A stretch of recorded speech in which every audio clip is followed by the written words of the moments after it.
Welcome, everyone, to RB1 Fantasy Football Podcast, part of the Fake Teams Podcast channel. I am your humble host. Once conducted, now completely dead Devin Funchess hype train. Rom-com aficionado said Christian McCaffrey was going to go 1,000 before it was cool. Worshipper of N'Keal Harry and Damian Harris, truther, the married one, Pete Rogers. And I am joined by only one of the guys this week. It is just El Sabatura, proud father of Quentin Nelson, WNBA hot take machine, wine connoisseur, the man who boldly said the Tampa Bay Buccaneers will make the playoffs this year, working girl Jordan Smith. Jordan, how you doing today? Feeling pretty good on that theory about Tampa Bay right about now. It's looking all right. They got like Shaq Barrett, who suddenly just wants to be one of the best 3 defensive players in the league, which is great for me.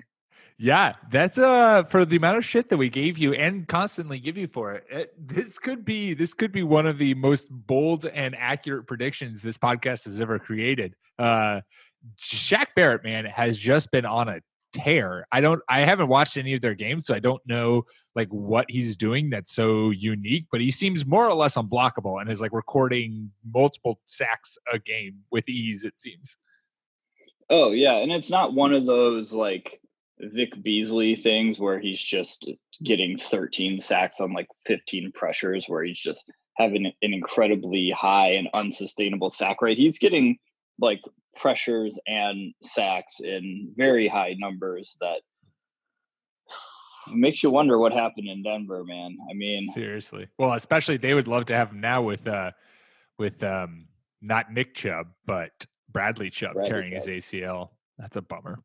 Oh, he tore his ACL. I didn't even see that. Yeah, no, he tore his ACL. So real chance the Denver Broncos go. What if the Broncos out-tank the Dolphins? I feel like the Dolphins, this is the issue with the Dolphins, like we're committing everything to the tank, is that, I don't know. You could also have other teams who just through the fate of how the NFL season treats them could just be like, well, you know what? We're just going to tank it away. Like, what do the Broncos have to play for? The Jets could just not bring Sam Darnold back and just tank for that too. I mean, I have 2 things on the Broncos. One, I like the Kevin Clark tweet from last Monday night where the Washington professional football team was just getting worked by Chicago. And he's like, the difference between Washington and Chicago or in Miami is that Miami is losing on purpose. And I think that tweet also applies to the Broncos in that they're not trying to lose. They're trying to win somehow. And it's a kind of a different situation, different scenario, but I wonder how long it takes for Von Miller to like Khalil Mack his way out of Denver and go somewhere else. Especially I put those odds pretty high. I would put those odds very high. And yeah, especially since, any contender would love to have Von Miller on their defensive line, especially if you're looking to kind of bolster a defense in order to make a serious playoff or Super Bowl push. I would not be surprised to see that. This is just the issue is that the Dolphins are tanking and making it very obvious. And if any other team beats them to that number 1 pick, suddenly what was the reason for trading away Laramie Tunsil and Minkah Fitzpatrick? And, what was it all for to get rid of all these young pieces in order to like achieve your tank and then the tank not be successful? And then they're going to try to pitch it to you that, well, we didn't want the first overall pick after all. We didn't want Tua or whatever quarterback they got at the top of their charts. I was reading a mock draft today, and as I was going down the list, reading through these players, just seeing what kind of draft it was going to be for the first round, Miami their name kept on just popping up over and over again. It popped up like 4 times, and I'm like, how many draft picks do they have here in this first round? It's pretty insane. Yeah, they have a lot. They do have a ton of picks. All right. Well, we got lots to talk about today. We're going to give our week 4, because that's what just happened. Week 4 fantasy MVPs. We got some injury news to get to, waiver wire ads, and then, maybe your waiver wire is starting to get picked pretty thin. Maybe you're starting to look at your roster more holistically, and you're like, I would like to make some real changes to the squad. We're going to give the 6 players you should be trading for in your fantasy league. This isn't, just 6 players you should be. These are the 6 players you should be trading for. So stay tuned for that. Let's start with our week 4 start with our fantasy MVPs for the week. Jordan, who is your MVP for week 4? My MVP for week 4, I'm going to stay with the Tampa Bay Buccaneers. It's Chris Godwin, who I don't know if this applies to everybody, but I did in one league decide to bench Chris Godwin in favor of Mecole Hardman, just because he wasn't practicing all week. He was like a limited participant in practice on like Thursday and was a game time decision. So ultimately I just plucked him out of the lineup so I didn't have to worry about scrambling for another wide receiver at the 4 o'clock slot just to play. But yeah, Chris Godwin just kind of proved that he was not hurt, massing 12 catches on 14 targets for $172 and 2 touchdowns, which wasn't great to watch on the bench. But you know what? He helped Tampa Bay secure, along with Shaq Barrett and Ndamukong Suh somehow, a win against a very tough NFC opponent and keep them very much alive in the NFC South, because the NFC South looks a little shaky right now. So. Yeah, the NFC South looks very shaky. Yeah, no, he's an easy pick. He's not my pick, but he is an easy pick for the MVP this week. My pick is Nick Chubb, who carried my team to one of my teams to a championship this week. It's hard to say no to a guy who scores 3 touchdowns and 160 plus yards, and was part of that Browns revival of offense. Suddenly now looks like we actually have a team that is functioning, an offense that cares, that moves the ball. So Nick Chubb's easily got my vote for fantasy MVP of the week. Yeah, Nick Chubb, I feel like was the only guy who was likely a first round pick in your fantasy league who actually delivered on those returns this week, just because this was a super freaking weird week. Like the first slate of NFL games, I was watching Red Zone and they were bringing up halftime stats, and they were just the most obscure names and people that were definitely not on your fantasy team, just taking these touchdowns out of hands of the people you have in your starting lineup. Very bizarre. Oh yeah, no. Here was the tweet. We tweeted it out on Fake Teams. Some of the names that was touchdowns, and I forget what this was like 30 minutes. This was 30 minutes into week 4. Ito Smith, Ricky Seals-Jones, Brandon Bolden, Tremaine Pope, Trevor Davis, Devontae Parker, and Foster Moreau had all scored touchdowns. It's like, great. Yeah. None of those guys were rostered. None of those guys were started. So thumbs up to that craziness that occurred. I don't know about the other people's stats, but I know Foster Moreau had the one catch that was a touchdown. Just one catch on the day. So those are the worst. Into it, guys. Those are the absolute worst, especially when Darren Waller has yet to catch a touchdown and is still one of the best tight ends in fantasy right now. So if only he had caught a touchdown, he would have pieced together an even more successful outing in week 4. But nonetheless, Chris Godwin, Nick Chubb, week 4 fantasy MVPs. You have our vote from the RB1 podcast. Let's get into a little bit of injury news. So we had 2 QB injuries. Josh Allen left the game against the Patriots with a concussion, and Mitchell Trubisky seemingly dislocated his shoulder and is out some time. With Allen, Matt Barkley came in to replace him if Allen is not good to go in week 5 and Matt Barkley plays. For me, that's going to dampen John Brown's stock a little bit. Matt Barkley does not have the arm that Josh Allen does and probably won't be pushing the ball downfield as much. But it probably bumps up Cole Beasley a little bit since he's going to be that kind of slot target that Matt Barkley will check the ball down to all the time. And he saw it a little bit once Barkley took over for Josh Allen when he left. But the Patriots defense is really hard to gauge anything against because they are just so deep in the secondary and they are playing out of their minds right now. So that's kind of how I feel like things would shake out if Josh Allen is missing week 5. Yeah, Josh Allen was really living up to to my Jay Cutler comp in his ceiling on Sunday, because he's reckless, and that's kind of the thing you have to deal with him. He was just he's got a big body, yes, but I think everybody from Cam Newton to Andrew Luck will tell you that if you have a big body, it doesn't matter. Like, you're the quarterback, you should probably get down and maybe not to be so reckless as a ball carrier. But I mean, I also saw him just heave a ball into triple coverage, Yeah. like running out of the pocket, and it's just that defense is incredibly good. And I like what they did in the offseason. They invested in some of my favorite spots, but man, when you're dealing with a quarterback who like is willing to throw the game away from you, that's pretty tough. But I don't think Matt Barkley adds much more value than him. No, and that defense looked really good. Both defenses were great on Sunday in that game, but the Bills defense especially was really containing the Patriots offense to the point where I wrote about them in this week's Panic Index on fake teams, which you should go read. But I'm not thrilled with the Patriots offense moving forward. So we'll see if I know they won't be playing the Bills every week, but wasn't great to see that they had pretty much no answer and had to get a special teams touchdown, Matt Slater's first touchdown in his NFL career, in order to put this game away.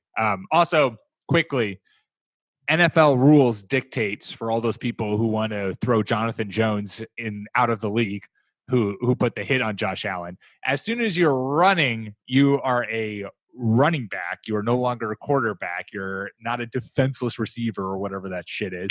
He is running. He puts his head down, and then there is contact. Helmet to helmet is not a penalty under the NFL. What's a penalty is spearing or leading with your helmet, which is exactly what Vontaze Burfict did against Jack Doyle. And now he's out for the year, thank God, because that guy is trash. But what Jonathan Jones did is not illegal. So everyone, let's chill your beans, or not evil and cruel or vindictive or whatever.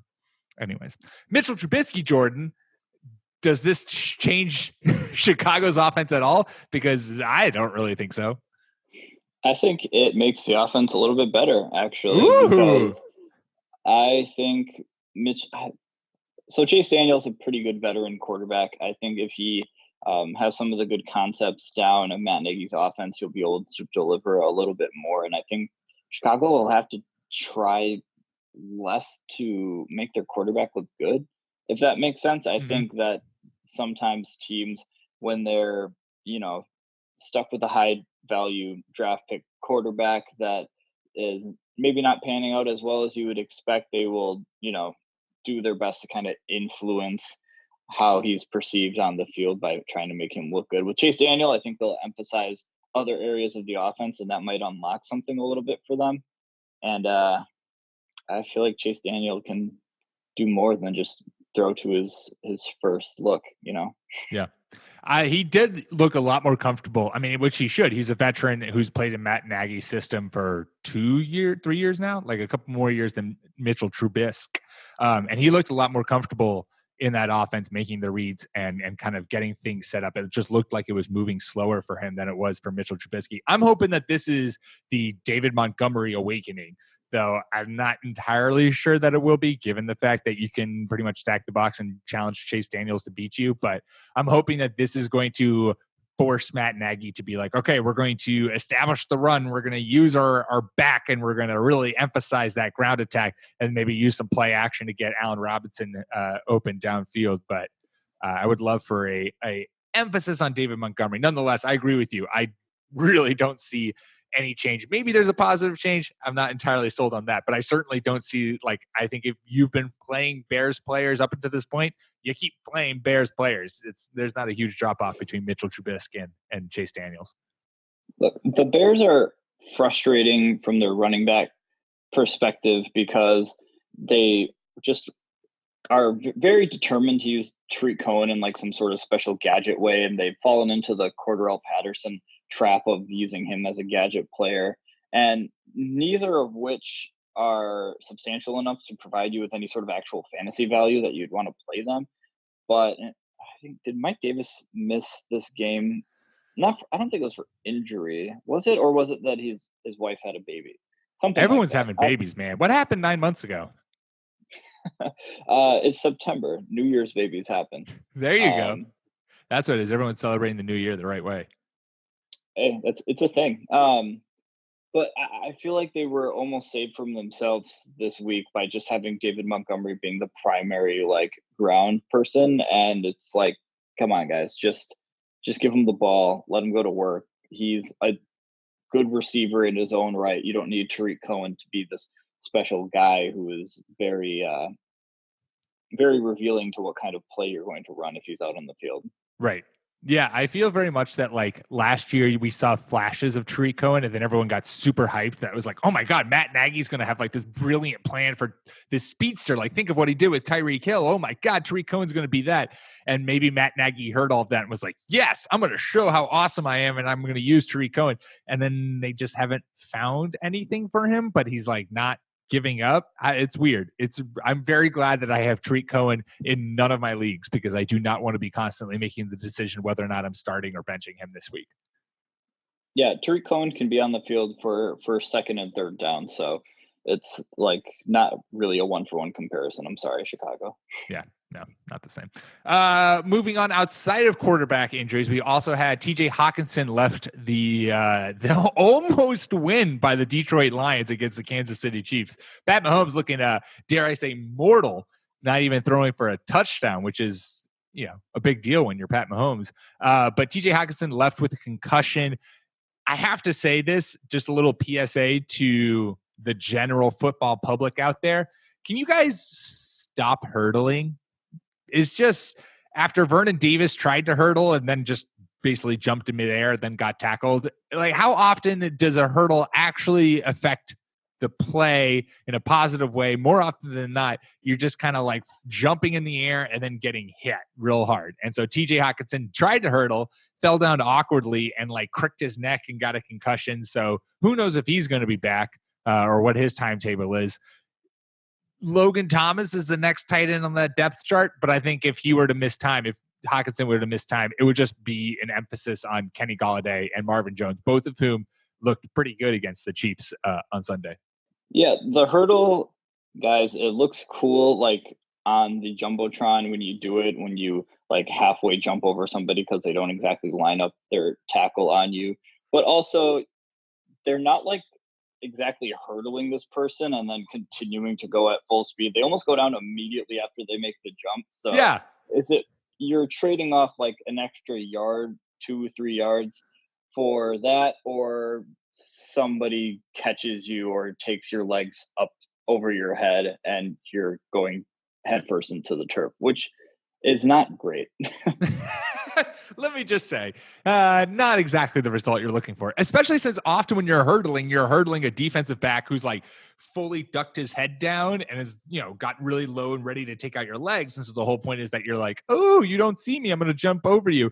Just spin away. It's not like he's looking where he's tackling. He's got like his head down and is just kind of grabbing at air. So it's still effective to just kind of step out of his way. You don't need to jump over him. And then you're right. Like often a hurdle is like you jump one person and then you get tackled immediately afterwards. It's like, okay, well, what was the point of that? Other than just like showing off that you can jump over a human being who's in a squat. I'm also afraid for like when Saquon Barkley does it, like last year when he like jumped over people like into the end zone and like hyperextended his knee. Like, I'm always worried that that's going to be an even worse outcome is that somebody just blows their knee out because they land awkwardly or just like their foot decides to go sideways. It's a lot of shit can happen when you're up in the air during a professional football game. Yeah. Just don't put yourself in that place anymore, you guys. All right. Just stay off the hurdles.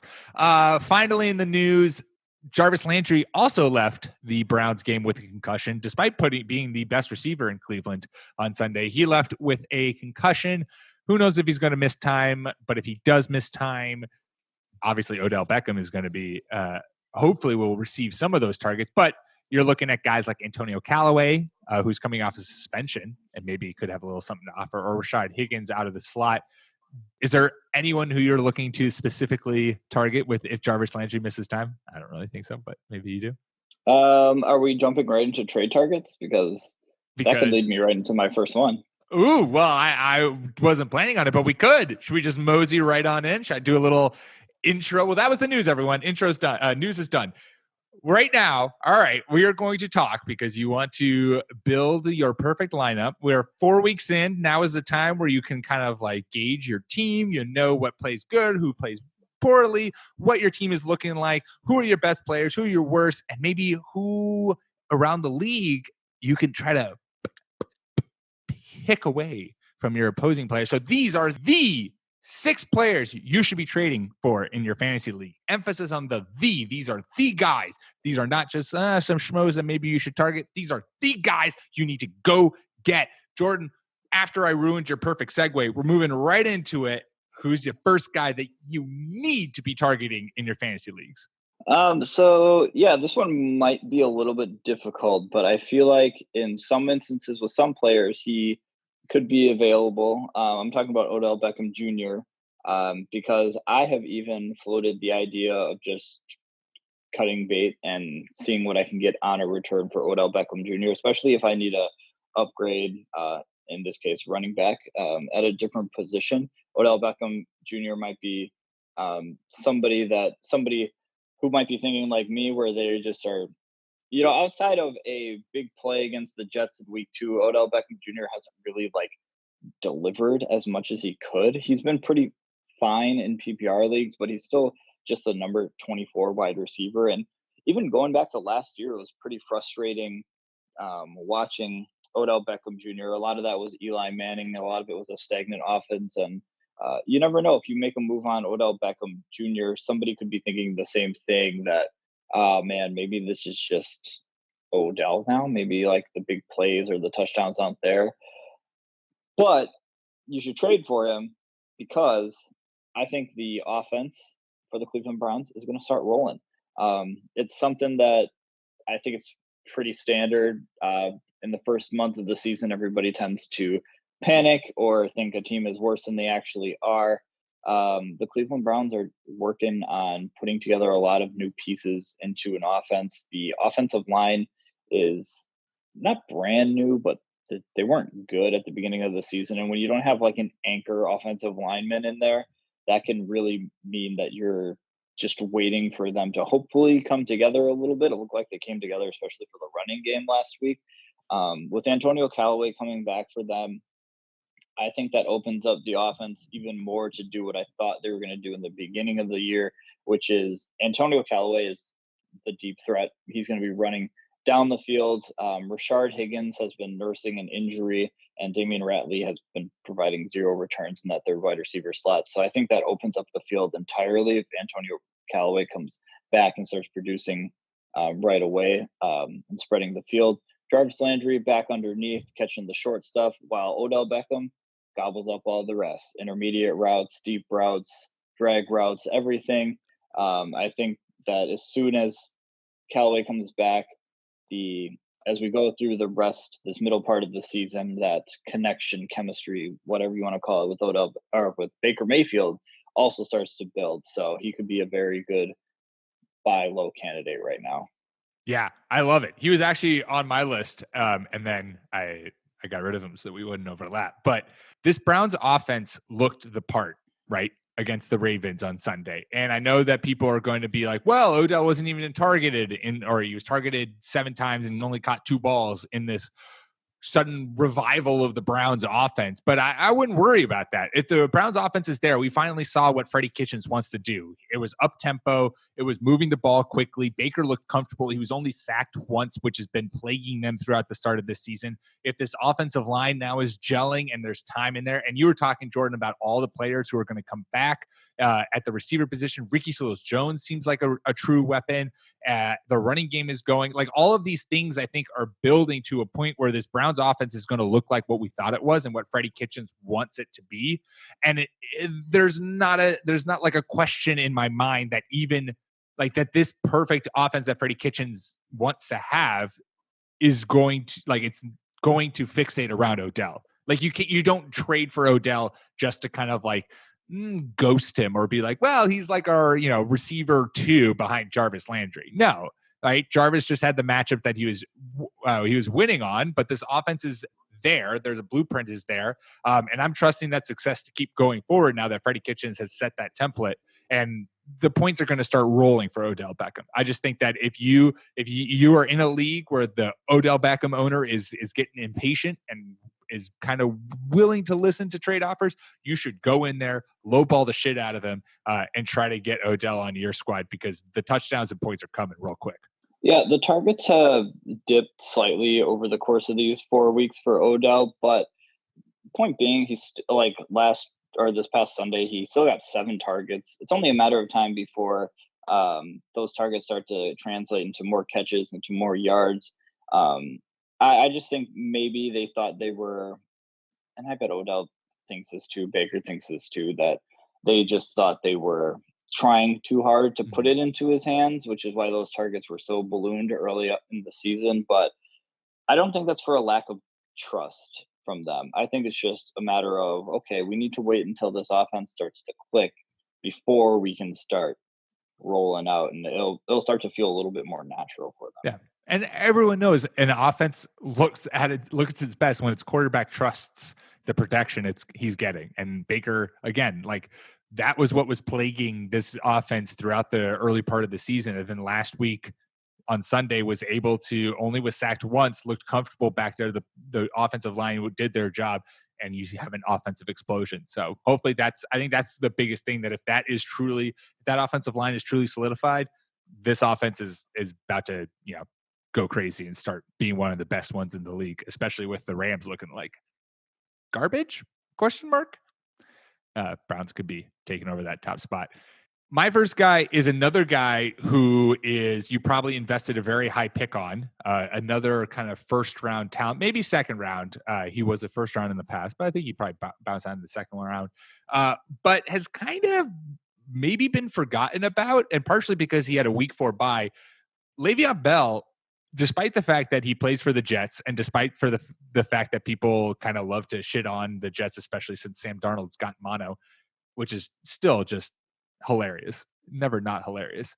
Bell is the focal point of that offense. He's averaging 26.4 touches per game, 3.4 yards on the ground against defenses not named New England. New England's defense is legit.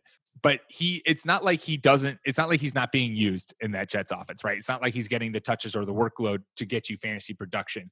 Sam Darnold is making his way back, which is great. Obviously, he's recovering from the kissing disease, and that'll help open up the run game, since there'll be actually a quarterback under center. But the biggest reason why you should be going out and getting Le'Veon Bell is because his schedule after week 8 is the Jaguars, Dolphins twice, Giants, Redskins, Washington, Raiders, and Bengals, which is just kind of a cakewalk. And it's investing a little bit into the future, but I think Le'Veon Bell is a guy who you can probably sell 2 or 3 bench players to someone and be able to get him onto your team.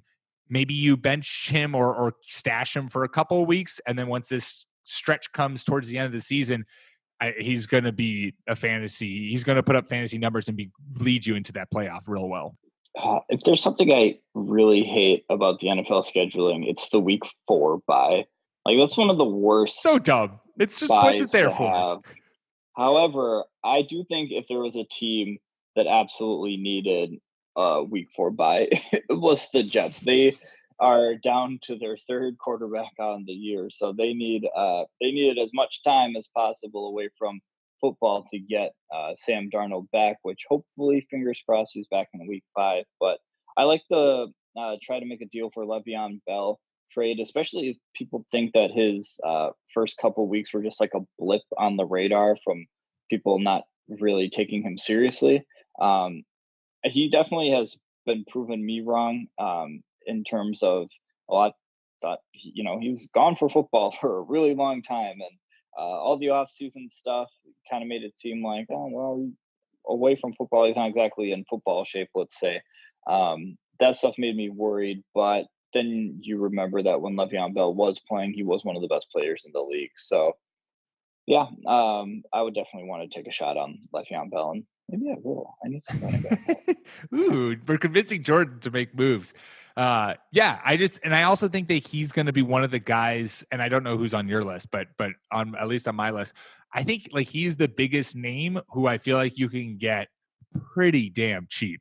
And just because he's coming off of that the week 4 bye, so his owners probably kind of already found a replacement for him more or less. And because he's on the Jets and his last game was against the Patriots where he only put up 6.3 fantasy points. Like, he did not have a great game because the Patriots defense is stifling. I mean, let's be real here. I mean, I'm not bragging, but And so you might be able to really kind of sneak him out from under whoever's got him right now for pretty dirt cheap for a running back who, anytime he was with the Steelers when he was playing was one of the best fantasy options in fantasy.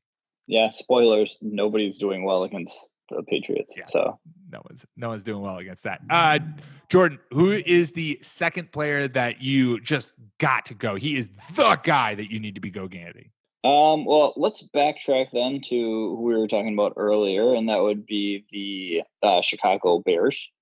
I am wanting to target Allen Robinson here. He's the number 31 wide receiver in PPR and 42 in standard. One of the reasons here is because Allen Robinson gets Chase Daniel as his quarterback now, and he, depending on how whoever might own Allen Robinson right now, they can see that as a plus or as a minus. If they see it as a minus, that's a win for you. If they see it as a plus, then they see it the way I do, in that I think that Chase Daniel will be a little bit more accurate in putting the ball where Allen Robinson needs to get the ball, just running the offense generally. Allen Robinson started out super hot with 13 targets, going for 102 yards. Since then, it's been 3 straight games of just 7 targets, which is a little underwhelming. He has yet to find the end zone, but I think if you believe in positive regression, that those end zone grabs will come very soon, especially since nobody else on the Chicago Bears seems to know how to navigate to the end zone themselves. And Robinson's really the only wide receiver target generally. Like, Taylor Gabriel has been filling in as a really good number 2. I like Taylor Gabriel just fine. But Anthony Miller was supposed to take a second-year leap, and he has, like, I don't even know how many catches he has. It's not a lot, and it's been really terrible. And remember last year when Trey Burton was like the low-key tight end the super sneaky, the guy who you needed to stash and was going to be the super sneaky tight end that was going to break out in a big way. Yeah, and I'm sitting here screaming at people that, guys, he was the 3rd tight end in Philadelphia. He was not like stuck behind Zach Ertz. No, he was the 3rd tight end. He wasn't exactly jumping off the depth chart there.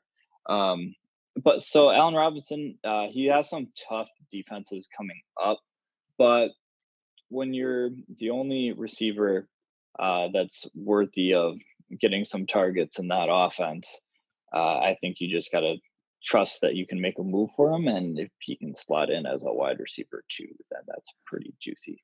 Yeah, no, I totally agree. I mean, I've been on the Allen Robinson bandwagon for this whole offseason. And when you watch the Bears tape, he just looks like the number 1 wide receiver there. Like, he is unquestionably the best receiver there. And he's probably one of the best 15 to 20 receivers in the NFL right now if he just had like a decent quarterback who could get him the ball and let him make plays. Like, he is very, very good. And you're hoping that with Chase Daniels, maybe he'll be able to see a little more of a accurate passer and can do something with more of those passes. But I think he's in a perfect situation to buy low on, just because of what you said. People are going to be like, oh, Mitchell Trubisky to Chase Daniels, that's a downgrade.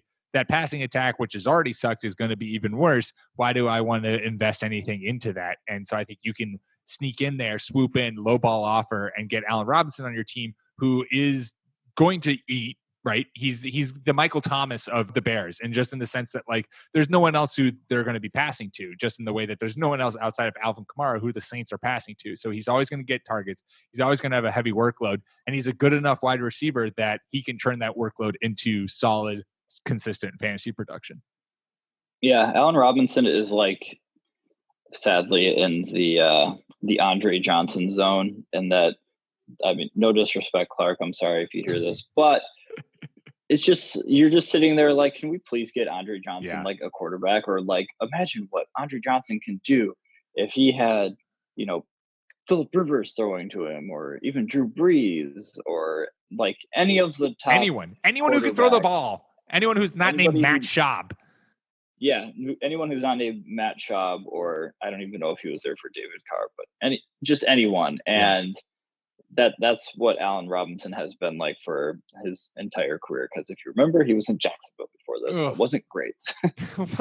And even in Jacksonville, that was like Blake Bortles' 1 year where Allen Robinson was just showing everyone exactly what he could be if he had a halfway decent quarterback. So here's the hope that Chase Daniels is the answer, or that the Bears just decide that Mitch Trubisky isn't the answer. Maybe they tank for Tua, or they trade midseason for Josh Rosen. Who says no?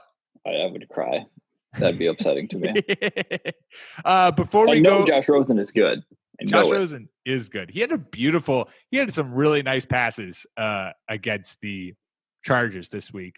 That he is going to, if he amounts to anything, and I hope he does. Everyone on this podcast wishes you the best, Josh Rosen. But if he amounts to anything in this league, it will be a miracle, given just the start that is the first 2 years of getting drafted in the first round by the Cardinals, then getting traded because they got Kyler Murray, and then going to the Dolphins where they did a tank job and will probably get Tua at their first pick, and then he'll get traded. Like, what a terrible first 2 years for whatever the 10th overall pick. I haven't looked into the stats, but I want to see how many pressures Josh Rosen has gotten and how many drop passes he has gotten, because I thought, not this past week, but the week before, I thought they were going to beat the Cowboys. Yeah, well, Preston Williams had that touchdown and then just couldn't hold on to it when he made contact with the ground. Yeah, I think he's showing enough, and I think that the Dolphins should just not worry about quarterback, and they should build up their resources around the person that they already have, because guess what? If you draft a quarterback and still have the shitty team, your rookie is not going to be good. So exactly. Or you're going to do an Andrew Luck thing, Deshaun Watson thing, where they're going to be running for their lives because they don't have an offensive line in front of them. And then the first 5 years of their NFL career is going to be hampered by injury and inconsistent play because they can't be protected. Funny how that works. A little something like that about that. Josh fucking Rosen. He knows exactly what it's like to be drafted by a team with zero infrastructure. So, oh, poor Josh. Pouring some out for you, Josh. We're thinking of you. Before we go any further into the remaining 3 players that you should be trading for in your fantasy league, let us take a quick ad break. All right, we are back with the final 3 players that you should be trading for in your fantasy league. And I'll start with Austin Ekeler, who I think people are very worried about given Melvin Gordon's return. But I would like to politely remind you that he was the RB27 last year, even with Melvin Gordon as the incumbent number 1 workhorse back. So we've seen Austin Ekeler still he's not going to be the fantasy MVP that he has been through the first 3 weeks of the season, first 4 weeks, but he still is a viable fantasy player, right? We've seen the fact that this Chargers offense can support 2 fantasy running backs. And I really do think I'm not sold on the fact that Anthony Lynn is just going to hand the starting gig over to Melvin Gordon. If I were him, I would not make sense. Given how effective Austin Ekeler has been in that offense, I would say, Austin Ekeler, you're our number 1 back.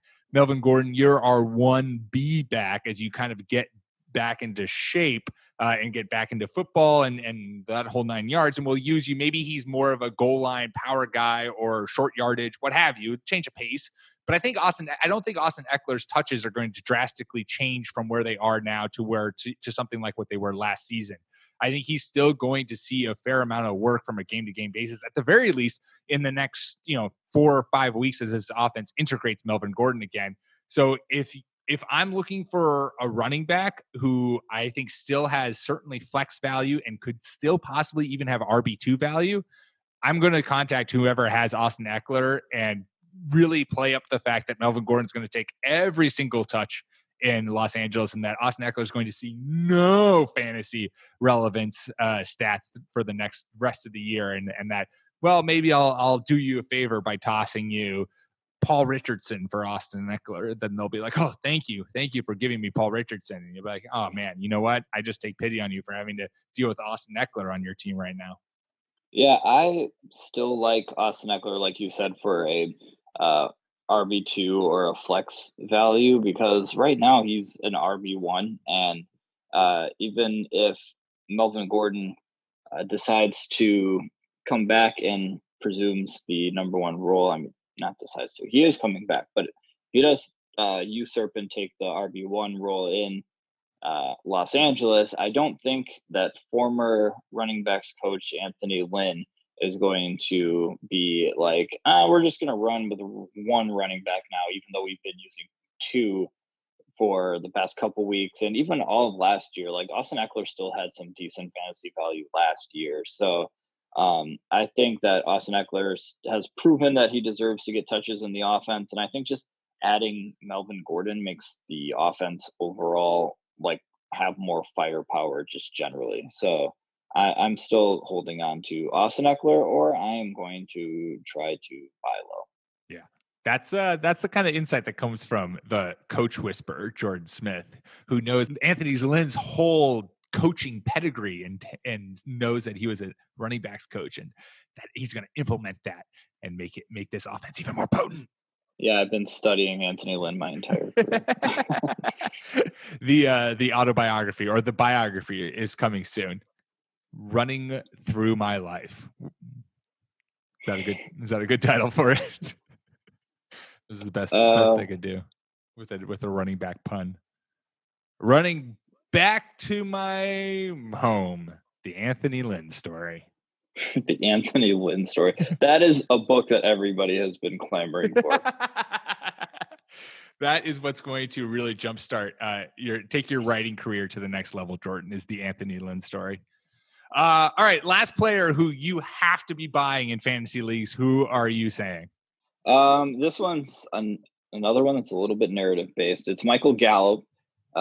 So bear with me on this analogy because I think it kind of holds up. There are some holes, but I think that without Michael Gallup these past two games, and you've seen it in the Dallas Cowboys offense, they've looked a little bit anemic. Like they haven't been putting up as many points. Dak Prescott it looks like Dak Prescott may have missed his window to just get a dope extension. But this analogy is, I was thinking about this today because of Randall Cobb, basically. So I think the Cowboys offense has started to look like the Packers in terms of productivity. Amari Cooper, superstar, obviously the Devontae Adams role, Devontae Adams, Randall Cobb, the Randall Cobb role in both. It almost works too well. He is a very good wide receiver 3. He is not equipped to be your wide receiver 2. And I think Michael Gallup, before he got hurt, he was filling the Jordy Nelson role in Green Bay when Jordy Nelson, before he got slow and injured and whatnot, he was just a guy who could stretch the field, who really just opened up the entire offense. And I think that's what we saw in the first few games. The people who have been filling in for Anthony Gallup, Devin Smith, we thought maybe he was going to put together, some similar numbers, just plug him into the offense. But guess what, guys? Michael Gallup is just really good at football. So it's hard to replace somebody who's really good at football. And once he gets back into the offense, I think that the entire receiving core will just get back to normal. They'll shift back into their residing roles. And with Michael Gallup only playing 2 games, I think that you can buy low on him. And again, go back to the positive regression because he hasn't caught a touchdown yet either. So I think if he continues to rack up the targets, how many targets did he get in his first 2 games? 7 and 8 targets, 78% of the snap share and 67% the following week in week 2. So I think Michael Gallup is not just a blip on the radar. No, I totally agree. And I think the point that you made, that's if I were looking to trade for Michael Gallup, I'd take the most comfort in is how bad the Cowboys, or how different the Cowboys offense has looked without him, which means that when Michael Gallup returns, it's not going to be like that Kellen Moore and the Cowboys have found a different way to run their offense, and they're going to have to work Gallup back in. It's going to be Michael Gallup comes back and Kellen Moore is going to be like, oh, thank God. Okay, we're going to run what we've been running in week 1 and 2 that was so effective, where Gallup's going to go deep and we're just going to have him open up the field for Amari Cooper and Randall Cobb, and maybe we'll hit some deep shots over the top to Michael Gallup. I think he's a great receiver. If you are someone, he's has a little bit of a risk, but I think if you have a really stable team and you're like, you know what, I could do with a risk and maybe get myself, if he turns out to be a wide receiver for the rest of the season, hey, that's fine. My team can sustain that, but he could be a consistent flex, even wide receiver too. And I'm willing to like trade peanuts in order to get that. Yeah. And I get people, the offense and like the Packers and the Cowboys, they're not the same. They weren't the same with the timeline that I'm going here for the Packers, but it's about having the 3 receivers that you're going to use most in the roles that make them most effective. Like Randall Cobb is not Right. a number 2 wide receiver, and we saw that at the end of his career in Green Bay, and that's why they were comfortable letting him go, because they're just like, we'll just roll with somebody else for the third. So once Randall Cobb is comfortably in his third wide receiver role, getting the third most targets, that's where the offense needs to be. I like the narrative. I'm buying it. I am buying in, and now I'm contemplating making some buy low offers for Michael Gallup in my leagues. All right, the final player that you should be trading for in your fantasy leagues, Josh Jacobs, running back for the Oakland Raiders. Don't trade for him now. Trade for him next week after he faces the Bears. So his value will be at the complete lowest. And then they're going into a bye. So, I mean, you could even trade for him in 2 weeks after everyone's forgotten about him and after he's had one really bad game. What I'm assuming is going to be a bad game because the Bears defense isn't messing around. But after that, and I hate to do this to you, Jordan, but after that, the Raiders play Green Bay, Houston, Detroit, Chargers, Cincinnati, and the Jets. All of those teams, except for the Chargers, are top 10 in most points surrendered to running backs this year. And it's not like he is having to win Oakland's backfield. He is the unquestioned starter in Oakland. No running backs even close to his carries. He's averaging 15.5 carries per game. Carries, not touches, carries. And is almost averaging 5 yards a carry. He's had 3.7 in week 1 against the Denver. He had 8.2 against Kansas City in week 2, 4.4 in Minnesota, and 4.6 in week 4 against the Colts. So he is a young guy who is a part of this offense and has a consistent role and is about to face a cakewalk of a schedule after one really, really difficult matchup. And I just think that if he's not had a great start to the season, and it's probably not going to get better in the next week, but if he is someone, if you have someone in your league who has him and is panicking about him or is feeling very low on him, I would completely buy him unquestionably, get him on your roster, and have him for that stretch of games where he could suddenly become one of the top 5 backs or top 10 backs in fantasy. Yeah, he's definitely a good target to kind of beef up your win total towards the middle of the season. The only thing I would be worried about with rookies sometimes is that if they're relied on too heavily to carry a load, that they tend to slow down towards the end of the season, just kind of hitting a rookie wall. But you know what? It doesn't matter if you're getting help make it to the playoffs, and if you can, not spend a whole lot of good capital on bringing him in, then the name of the game is making the playoffs. So right. Yeah. And that's that stretch that could push you into the fantasy playoffs, because that takes you all the way up until week 12. And so maybe even then, if he starts to slow down, maybe you sell him after a solid, 6 weeks of production. You sell high on him, and then he crashes, hits the rookie wall just to bring the other team down out of the fantasy playoffs. You ride that sweet, sweet wave all the way to a fantasy championship. And 15 carries a game isn't really even a lot. If it was more like they're just pounding him into the back of the offensive line for 25 carries a game, that might be a little worrisome. But who knows? Maybe they're actually doing something a little smart and saving him for November, December. Dare I say, John Gruden being intelligent. Yeah, and if you take away Denver, very bold to think they're making the playoffs, but but you never know with John Gruden. Yeah, Denver week 1, he had 23 carries. And then after that, 12, 10, and 17. So you're right. It's not as if he's been, getting a huge workload to the point where he's just going to be exhausted by week 10. And in fact, if you take away his week 1 carries, that average drops down pretty considerably, which can be a little worrisome just in the fact that maybe Oakland's just not running the ball or just won't give him enough touches in order for him to really be fantasy viable or to be, an RB2. But I think that those matchups that he has coming for him are going to be good enough that even if he has 12 to 15 touches, he's going to score a touchdown and go for 80 yards, which is, fantasy gold. Yeah, and he's a good pass catcher too. The Raiders are once again in the zone where they have a tight end as their best receiver, which isn't always the best thing That's in the not world. where you want to be? But, That's so confusing. Wow, crazy. Who thought? but yeah, I mean, if Josh Jacobs can supplement some carries for some catches, that is pretty valuable, especially in PPR. Yeah, definitely. All right. To finish, staying hydrated there. Sorry, I didn't realize I was running low.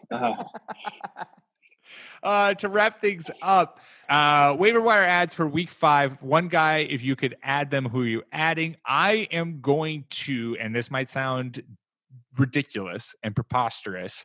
Actually, you know what? I'm going to change my guy because I was going to say AJ Brown, but I'm not going to put enough faith. Plus, they play someone good whose defense I don't want to deal with. The Titans want to put AJ Brown in the Andre Johnson zone very badly. Yeah, they so badly, and I'm not here for it. You know what? We've spent a lot of time on this podcast wondering about the situation here, and I think we might finally be seeing the solution. I'm going to say Ronald Jones is the guy to go get. Ronald Jones finally showed himself to be a starting capable back in Tampa Bay. He got the full workload against the Los Angeles Rams. He had 19 carries, 10 more than Peyton Barber, and had 70 yards and a touchdown. He also caught a pass for 12 yards. We've been saying all along that this Buccaneers offense, and we've seen it throughout the season, is explosive and can put up a lot of yards. And so any running back in this backfield has at least mild fantasy relevance. He's available in 43% of Yahoo leagues last time I checked. So he's someone who you can still add. And I would say, you know what, go get him, go see what he can do in this offense. And I think hopefully Bruce Arians, this is going to be the week. We saw what we saw in week 4 will be enough to give him the more or less the full workload in Tampa in that backfield. Yeah, I like when the Bucs offense is actually doing what it's supposed to be doing, and when Chris Godwin's going off, when Mike Evans is also looking like he's returning to Mike Evans' form, that just opens things up for the running backs. And Ronald Jones looked like good and powerful as a runner, so I enjoyed it. Who are you adding this week? This one is a little bit of a question mark because who knows if he will just get usurped when the actual starter comes back. But it's Ricky Seals-Jones in Cleveland. Yeah, he, as this podcast knows, and as regular podcast listeners have noted, that Ricky Seals-Jones is want to just randomly burst out and put together some pretty good games, and he did exactly that with Cleveland. We know specifically that Baker Mayfield is better when he's running an offense with 2 tight ends on the field, and Ricky Seals-Jones has been filling in admirably for David Njoku. He might be a person who is a good spot start over the next week or so. I mean, I don't know when Njoku is going to be back. I feel like his concussion was like a 2 or 3 week concussion. It was pretty ugly. So, if you're looking for tight end help, consider, kicking the tires on him. Yeah, no, I like that call a lot, especially, I mean, we talked about it with Odell, where the Browns offense, if we are going under the assumption, which I think is a fair assumption, that the Browns offense is here, like this is what everyone wanted it to be, and now it's here. Ricky Seals-Jones is good for 4 targets, 4 catches, 30, 40 yards, and maybe a touchdown. And, he's athletic enough to break some of those plays turn them into bigger receptions. But like there's not a lot of tight ends out there that's good, that are available, who can give you hopefully pretty regular production. And, I like the play. Yeah, when all eyes are on your 2-star wide receivers and Nick Chubb, and combine that with, I'm not sure David Njoku's good. Yeah. He's Question a mark? really good athlete, but I think we need to start having that conversation of whether the breakout from him that we've been expecting at the tight end position is actually going to happen. We don't know. Yeah, I think that's a very fair question. So bet on Ricky Seals-Jones. Awesome. Well, there you go. So not only the players that you need to go trade for in fantasy, but also the players you need to go add. Make sure to subscribe on iTunes and Stitcher and Spotify, wherever you get your podcasts, the Fake Teams Podcast channel. Follow us on Twitter at RB1 Podcast. Follow myself at Pete M. Rogers. Follow Jordan at Jordan_Smith27. We will be back at you guys on Thursday to give Week 5 starts and sits. Until then, peace.